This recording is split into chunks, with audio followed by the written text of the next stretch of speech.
శివుని తాండవ నృత్యం కేవలం దైవిక నృత్యమా అని మీరు ఎప్పుడైనా ఆలోచించారా? లేదా దాని వెనుక ఏదైనా లోతైన విశ్వరహస్యం దాగుందా? ఈ నృత్యం కేవలం విధ్వంసానికి చిహ్నమా, లేదా ఇది షష్ఠి ప్రారంభాన్ని కూడా సూచిస్తుందా? శివుడు డమరు వాయిస్తూ మండుతున్న అగ్నిలో నృత్యం చేసినప్పుడు అతను కోపంగా ఉన్నాడా, లేదా ఆ నృత్యంలో కొంత సృజనాత్మక శక్తి కూడా ప్రవహిస్తుందా? మీరు మా ఛానల్కు కొత్తగా ఉంటే ఆధ్యాత్మిక మరియు జ్ఞానోదయ కంటెంట్ కోసం దయచేసి సబ్స్క్రైబ్ చేసుకోండి. శివుని తాండవ నృత్యం దైవత్వ శక్తికి చిహ్నం మాత్రమే కాదు, విశ్వ సృష్టి మరియు విధ్వంసం ప్రక్రియ యొక్క ఆధ్యాత్మిక అభివ్యక్తి కూడా. ఈ నృత్యం అతనిలోని చేతన శక్తి యొక్క అభివ్యక్తి. ఇది విశ్వం యొక్క పనితీరు, సమతుల్యత మరియు పునఃసృష్టికి అవసరం. శివుడు కేవలం ఒక దేవత కాదు, ఒక అంశం, శివతత్వం.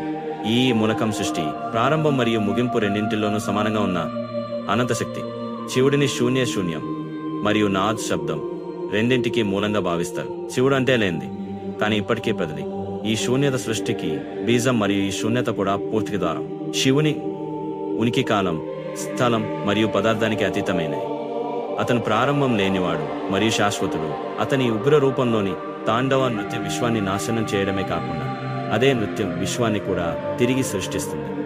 ఈ విశ్వ నృత్యం ప్రతి ముగింపు ఒక ప్రారంభమని మరియు ప్రతి ఋతువులో ఒక సంభావ్య విధ్వంసం ఉంటుందని మనకు బోధిస్తుంది. శివుడు నృత్యం చేసినప్పుడు ఆ శక్తి మొత్తం విశ్వంలో ప్రకంపనలు చెందుతుంది. ప్రతి జీవిని మరియు నిర్జీవిని ప్రభావితం చేసే కంపనం, లయ శబ్దం.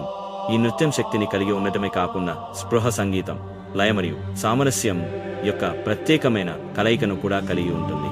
ఫుల్ వీడియో డిస్క్రిప్షన్లో ఉంది, చెక్ ఇట్ అవుట్.